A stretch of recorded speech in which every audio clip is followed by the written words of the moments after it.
करते थे। अगर हम कहें कि कबीर कवि थे तो क्या कहेंगे आप इस पे? सर वे अपनी कविताओं नहीं, जैसे अपनी कविताओं के माध्यम से अपने विचार व्यक्त करते थे।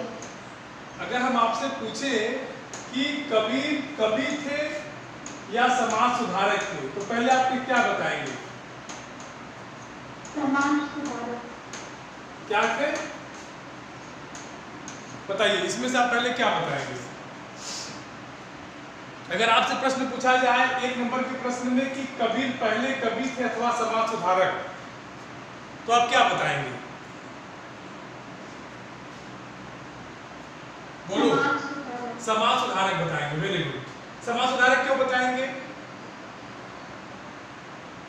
सर क्योंकि वो पहले समाज सुधारक थे, उसके बाद कवि थे।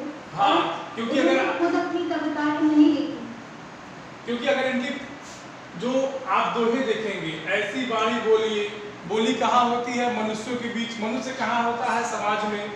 कस्तूरी कुंडल बसे ऐसे घटी घटी राम है। इसको देखिए, ये भी मनुष्य को चेतना करने का प्रयास किया गया है, मनुष्य को जागृत करने का प्रयास किया गया है।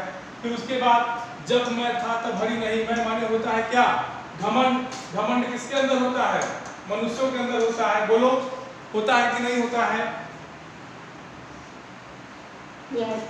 फिर चौथे दोहे में जो मैंने आपको पढ़ाया था कि सुखिया सब संसार है। सुखिया, सुखी कौन होता है? ये भी मनुष्य ही होता है। और मैंने कल आपको बताया था कि मनुष्य एक सामाजिक प्राणी है, तो कबीर मुख्य रूप से समाज सुधारक थे। समाज सुधारक क्यों थे?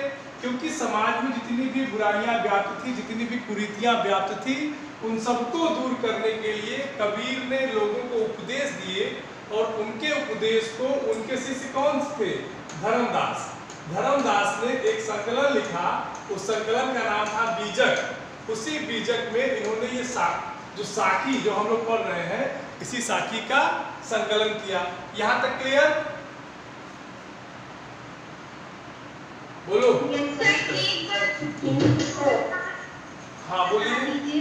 क्या जो आप अभी धर्मदास और बीजा भी बता रहे थे, इसको प्लीज एक बार और बता दीजिए। देखो, धर्मदास कबीर दास के शिष्य थे। ठीक, कबीर दास जो थे वो धर्मदास कबीर दास के शिष्य थे। इतना क्लियर है? ठीक। और जो उन्होंने बीजक लिखा है उसका संकलन धर्मदास ने किया है। ये भी क्लियर हो गई। साखी का मतलब मैंने आपको बताया था कल, क्या बताया था? साक्षी का क्या मतलब होता है? साक्ष। साक्ष का क्या मतलब होता है? मैंने यही बताया था, एविडेंस। इसको अगर आप अपने भाषा में समझेंगे तो क्या होगा? बोलिए। अगर इसको अपने भाषा में समझेंगे तो क्या होगा? प्रत्यक्ष ज्ञान। भूल गए क्या आप लोग? एक दिन क्या होगा? प्रत्यक्ष ज्ञान। मतलब जो ज्ञान, जो बात आंखों देखी है, उसी को कबीर ने कहा है। ठीक, यहां तक क्लियर? अब हम लोग कितना पढ़ चुके थे ये बताइए। ऐसी वाणी बोली, ये हो गया था, हुआ था कि नहीं? कस्तूरी कुंडल बसे, ये भी सबको समझ में आ गया था। जब मैं था तो भरी नहीं, ये भी आया था कि इसमें कोई दिक्कत? सुखिया सब संसार है, ये भी हो गया था। तो मतलब इस चारों में आपको कोई दिक्कत नहीं है, ये चारों सही है। ठीक है, बोलिए। अगला कौन सा पढ़ना है, जरा आपको ये बता दीजिए। सर विरह भुवंगम से पढ़ना है। वाह, विरह भुवंगम तन बसे, यही पढ़ना है। Yes sir. चलिए, वेरी गुड। Yes sir. उसी को हम लेते हैं, अगला वाला। अगला हमारा जो साखी है, अगली साखी हमारी कौन सी है कि विरह भुवंगम तन बसे, मंत्र न लागे कोई, राम वियोगी ना जीवे, जीवे तो बौरा होई। सबके पास किताब है ना, बिना किताब की चीजें समझ में नहीं आएंगी, पहले तो ये जान लीजिए। बिना सबके पास किताब है ना। विरह माने क्या होता है? विरह माने होता है वियोग अथवा दुख या बिछड़ना, वियोग या दुख या बिछड़ना, ठीक, एक दूसरे से अलग होना। बोलिए, ठीक है। भुवंगम माने होता है सर्प, सर्प माने सांप, पता है कि नहीं? ठीक। विरह भुवंगम तन बसै, मंत्र न लागे कोई। मंत्र आप लोग समझते हैं ना, अरे जो पूजा पाठ में पढ़ा जाता है भाई, बोलिए। और मैंने कल मैंने आपको राम का अर्थ बताया था, कल वाली क्लास आप लोग अगर अटेंड किए होंगे तो उसमें मैंने कबीर दास के राम का अर्थ बताया था। कबीर के राम का मैंने क्या अर्थ बताया था? क्या? ब्रह्म, वेरी गुड। कबीर के राम का अर्थ यहाँ ब्रह्म से है, न कि उस राम से जो धनुष बाण लेके रहते हैं, ठीक है। ये सबको ये आप लोग अर्थ समझ गए। बौरा माने होता है पागल, बौरा माने होता है पागल। आप लोग सुनते होंगे ना आम जन भाषा में कि बौरा गए हो क्या, बौरा माने होता है पागल। क्लियर हो गई बातें? कहते हैं कि विरह भुवंगम तन बसै, मंत्र न लागे कोई, और राम वियोगी ना जीवे, जीवे तो बौरा होई। अगर किसी व्यक्ति को, सामान्य भाषा में समझो, अगर किसी व्यक्ति को सांप काट ले तो उस पे मंत्र तंत्र जादू टोना कुछ भी काम नहीं करता, समझ रहे हो? और अगर या तो वो मर जाता है जहर के प्रभाव से, और अगर बच भी गया तो वो क्या होगा? पागल हो जाएगा, उसका दिमाग काम नहीं करेगा। तो उसी परिप्रेक्ष्य में, उसी संदर्भ में कबीर दास जी मनुष्य जाति को संबोधित करते हुए क्या कहते हैं कि जिस प्रकार सर्प के दंश से या सर्प का काटा हुआ व्यक्ति अलग हो जाता है समाज से, मनुष्य समाज से, मतलब या तो अलग हो जाएगा तो मर जाएगा, या तो पागल हो जाएगा, और उस पर कोई मंत्र काम नहीं करता, ठीक उसी प्रकार राम वियोगी ना जीवे। अगर व्यक्ति ईश्वर से अलग हो जाए, ईश्वर से बिछड़ जाए, तो भी क्या हो जाएगा? या तो वो मृत्यु को प्राप्त हो जाएगा, मतलब या तो पशुवत हो जाएगा, मृत्यु के मृतक समान हो जाएगा, और अथवा अगर ईश्वर के बिना वो जीवित है तो वो क्या हो जाएगा? पागल कहलाएगा। चीजें क्लियर? सर एक डाउट है। हाँ बोलो। Yes sir clear. बोलो बोलो, डाउट बताओ। सर वियोगी मतलब? वियोगी मतलब दुखी। जैसे पिक्चर देखते हो तुम लोग, मूवी देखते हो, मूवी देखते हो, मूवी में हाँ, तो मूवी में जब हीरो हीरोइन होते हैं तो जो अलग हो जाते हैं तो दुखी हो जाते हैं। कभी देखो, इस बात को महसूस किए हो? तो उसी प्रकार कबीरदास जी कहते हैं कि जब मनुष्य ईश्वर से अलग होता है तो क्या हो जाता है? दुखी हो जाता है। अगर दुखी नहीं भी होता है तो पागल हो जाता है। बौरा माने क्या होता है? पागल। क्लियर? Yes sir. चलिए, यस सर। समझ में आ रहा तो बड़ी अच्छी बात है। अगला देखिए, देखो कुछ ऐसे दोहे हैं जो आप अलग जगहों पर पढ़ेंगे तो आपको अलग अलग तरीके से लिखे हुए मिलेंगे। जैसे अगला दोहा है, एनसीईआरटी की बुक में लिखा है कि निंदक नेड़ा राखिए आंगन कुटी बधाए, अबिन पानी बिन साबन पारी बिना निर्मल करे सुभाए। अगर आप किसी अन्य किताब में इसको पढ़ेंगे तो आपको मिलेगा कि निंदक नियरे राखिए आंगन कुटी छवाए, अबिन पानी साबुन बिना थोथा दे उड़ाए करके होता है। ठीक है, तो आप लोग हाँ तो हाँ तो आप लोग शब्दों पर मत जाइएगा, क्योंकि मैंने कल बताया था कि कबीर की भाषा क्या है। बोलिए।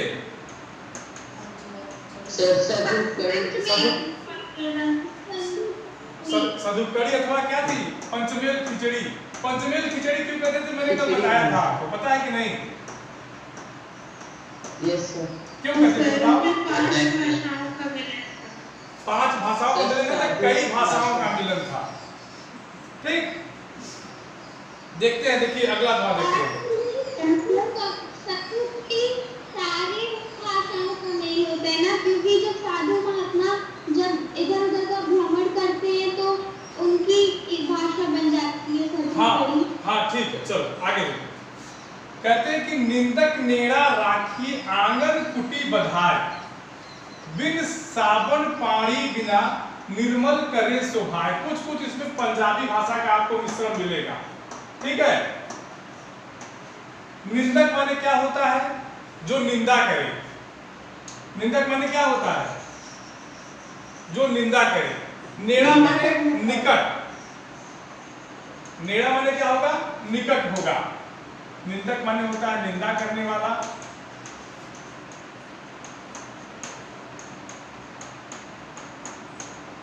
नेड़ा माने होता है निकट। ठीक है, उसके बाद आंगनी माने होता है आंगन। आंगनी माने क्या होता है, आंगन। कुटी माने घर मान लो। बधाई माने घर को बसाना। साबुन माने साबुन, इसको आप लोग सोप कहते हैं अंग्रेजी में। ठीक है, पानी माने पानी। आजकल पानी पे गाना भी बना है, सुने हो कि नहीं, बोलिए। अब निर्मल माने होता है साफ करना। निर्मल माने होता है साफ करना। और सुभाय माने होता है स्वभाव। चलो, ये क्लियर सबको? अर्थ लिख लो एक बार, फिर इसका अर्थ बताते हैं।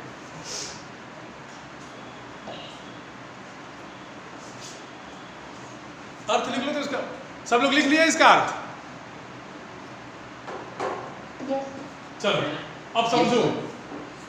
कहते हैं कि निंदक नेड़ा राखिए आंगन कुटी बधाए। कबीरदास जी कहते हैं कि जो व्यक्ति हमारी निंदा करता है, हमारी बुराई करता है, ठीक है, उसको हमें अपने पास रखना चाहिए, अपने घर के आंगन में, बल्कि उसका घर रखना चाहिए। क्यों? क्योंकि वह क्या करेगा, हमारी बुराइयों को बता देगा, तो हम अपनी बुराइयों को दूर कर लेंगे। किस तरह से कर लेंगे? तो कबीरदास जी उदाहरण देते हैं कि बिन साबन पानी बिना निर्मल करे शोभाय। जैसे साबुन होता है जो हमारे शरीर की गंदगी को निकाल देता है, तो उसी प्रकार जो निंदा करने वाला व्यक्ति होता है, अगर उसको अपने पास रखेंगे तो हमारे दुर्व्यवहार को, हमारी गलतियों को बार बार बताएगा, और उसी गलती को दूर करके हम अपने स्वभाव को और अच्छा बना लेंगे। ठीक, छंद कौन सा होगा? दोहा छंद होगा। ठीक, बोलिए।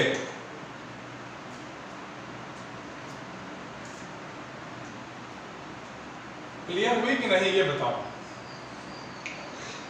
ये तो आप दोहा छंद क्या लिखते हैं? बेटा ये लिख दिए हैं कि ये जो, सुनो, ये जो पूरा साखी है ना बेटा, ये पूरी साखी जो है आपकी, ये दोहा छंद में है। कल भी तो मैंने बताया था, ये पूरी साखी दोहा छंद में है। ठीक है, क्लियर हुई कि नहीं, ये बताओ। ये दोहा आपको, ये साखी क्लियर हुई? Yes sir. चलो अगला, अगला बताएं। Yes sir. अर्पित समझ में आ रहा है कि नहीं, ये बताओ। अर्पित चलो ठीक है, नहीं आएगा तो पूछ लेना, ठीक है। चलो अगला देखो। अब अगला देखो। इस दोहे को निंदक नेड़ा राखिए। अच्छा, निंदक नेड़ा राखिए, एकदम सामान्य भाषा में समझो। निंदक नेड़ा राखिए आंगन कुटी बधाई, अब बिन साबन पानी बिना निर्मल करे सुभाई। कबीरदास जी कहते हैं कि जो व्यक्ति हमारी निंदा करता है, हमारी बुराई करता है, हमें उसको अपने पास रखना चाहिए। अपने पास रखने से हमारा लाभ यह होगा कि वह हमारी बुराइयों को बताएगा, हमारे द्वारा किए गए दुर्व्यवहार को बताएगा, जिससे द्वारा हम उसको सुधार करके अपने स्वभाव को अच्छा बना लेंगे।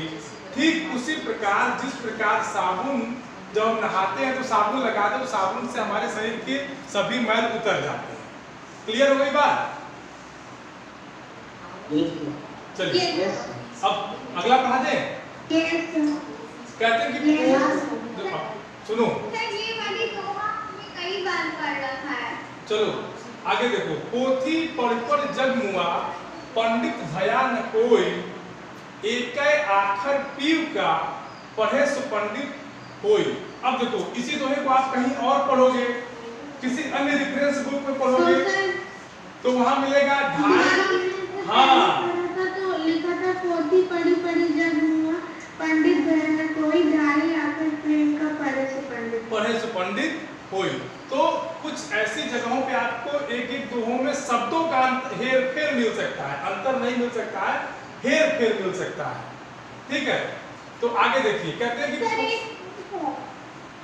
कि पोथी पढ़ जग मुआ, मतलब किताबों को पढ़ के यह संपूर्ण संसार क्या हो गया? नाशवान था, नाशवान है और नाशवान रहेगा। और पंडित भया न कोई, पंडित माने क्या होता है? ज्ञानी। कि किताबों को पढ़ करके संपूर्ण संसार मरने तक के कगार पे आ गया, लेकिन आज तक कोई ज्ञानी नहीं हो पाया। और लेकिन एक आखिर, ये आशिर लिखा है, मूर्धन्य सा है, लेकिन यहाँ इसका उच्चारण ख के रूप में होता है। तो कहते हैं कि एक आखिर, त्यू माने होता है ईश्वर या ब्रह्म, त्यू माने होता है ईश्वर या ब्रह्म। कहते हैं कि एक आखिर क्यों का, आखिर माने होता है अक्षर। आप ईश्वर नाम के एक ही अक्षर को पढ़ ले तो वो जो पढ़ लेता है, जो उसको जान जाता है, वही वास्तव में सच्चा ज्ञानी या पंडित होता है। क्लियर? Yes sir. किसी शब्द का अर्थ इसमें किसी को ना आए तो बता दे। अब पढ़ा लेंगे तो डाउट पूछना, पहले पढ़ा लेने दो, ठीक है? उसमें नोट किया रहना किस वाले साखी में आपको डाउट है, ये ध्यान दिए रहना। अपने डाउट को निशान लगा लो, किस वाले साखी में डाउट है, पढ़ा लेते हैं तो एक एक करके डाउट पूछना, ठीक है? चलो अगला देखो। अगला है कि हम घर जालिया आपना, लिया मुराड़ा हाथ, अब घर जालो तास का, जे चले हमारा साथ। अगर इसका अभिधा में अर्थ लोगे, सीधे सीधे अर्थ लोगे तो बड़ी हंसी आएगी आपको, लेकिन जब इसके व्यंजना में जाओगे बेटा, जब इसका लक्ष्यार्थ लोगे तब उसका अलग अर्थ निकलेगा। पहले शाब्दिक अर्थ देख लेते हैं कि साखी का शाब्दिक अर्थ क्या होगा। कहते हैं कि हम घर जालिया आपना, मैंने अपना घर जला लिया है। लिया मुराड़ा हाथ, मुराड़ा जानते क्या होता है? जो मसाल होती है, मसाल समझते हैं? यहाँ लिख लो मसाल। हाँ, ओलंपिक में मसाल जाती है ना। तो कहते हैं कि हम घर जालिया आपना, लिया मुराड़ा हाथ, अब घर जालो ताश का, जे चले हमारे साथ। देखो इसका शाब्दिक अर्थ पहले देख लो। कबीरदास जी कहते हैं कि मैंने अपना घर जला लिया है और अब मैं जलाए हुए घर से मसाल निकाल के मैं लेके चल दिया हूँ, और अब मैं उसका घर जलाऊंगा जो मेरे साथ चलेगा। तो इनके साथ कौन जाएगा जब इस सबका घर ही जला देंगे तो? ठीक है बेटा, ये इसका अभिधा में अर्थ हुआ, सीधे सीधे अर्थ हुआ। अब इसका व्यंजना देखो, लक्ष्यार्थ देखो। कबीरदास जी इस साखी को क्या लक्ष्य करके लिखे हैं। कहते हैं कि हम घर जालिया आपना, इसका मतलब होगा कि हमने अपने अंदर की, अपने अंतर मन की बुराइयों को दूर कर लिया, और उस बुराइयों को दूर करने के लिए मैं जो अच्छाई रूपी मसाल है उसको लेके मैं निकल पड़ा हूँ। और अब मैं कहाँ जाऊंगा? अब घर जालो ताश का, अब मैं उसका घर जलाऊंगा, उसका अंतःकरण शुद्ध करूंगा, उसके मन को स्वच्छ करूंगा जिसके मन में बुराई है, जिसके मन में दुर्व्यवहार है। तो जिसको जिसको अपने मन की बुराइयां दूर करनी हो वो हमारे साथ चले, मतलब सच्चे सन्मार्ग पर चले। बोलिए, किसी कोई दिक्कत?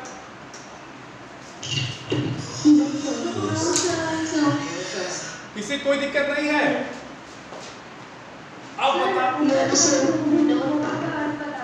हाँ अब बताओ किसको किसमें प्रॉब्लम थी?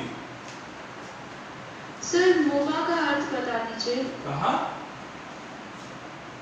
सर जो पोथी- लास्ट सेकंड दोहे में। अच्छा, मुआ माने मर जाना बेटा, मुआ माने मर जाना, मुआ माने होता है मर जाना, ठीक? और एक डाउट है हाँ डाउट पूछो।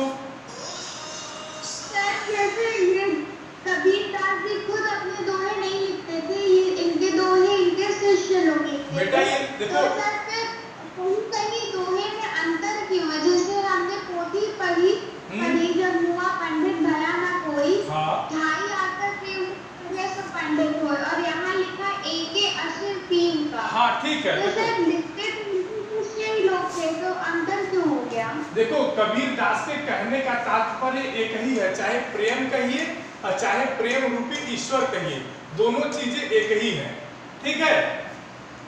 और कोई दिक्कत? पीयू माने भी ईश्वर या ब्रह्मी होता है। अब बताओ किसी कोई दिक्कत है?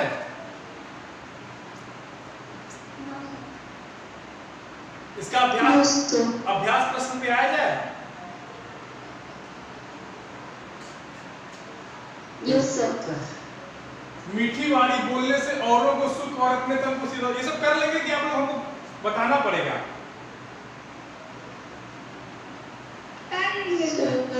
चलिए देखो नीचे वाले देखो, ख नंबर देखो। हाँ बेटा दिक्कत होगी तो पूछ लेना।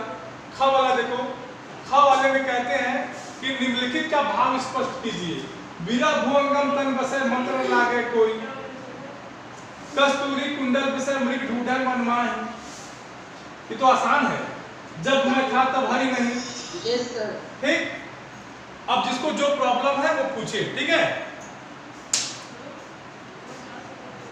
जिसको जो भी प्रॉब्लम है बेटा पूछो।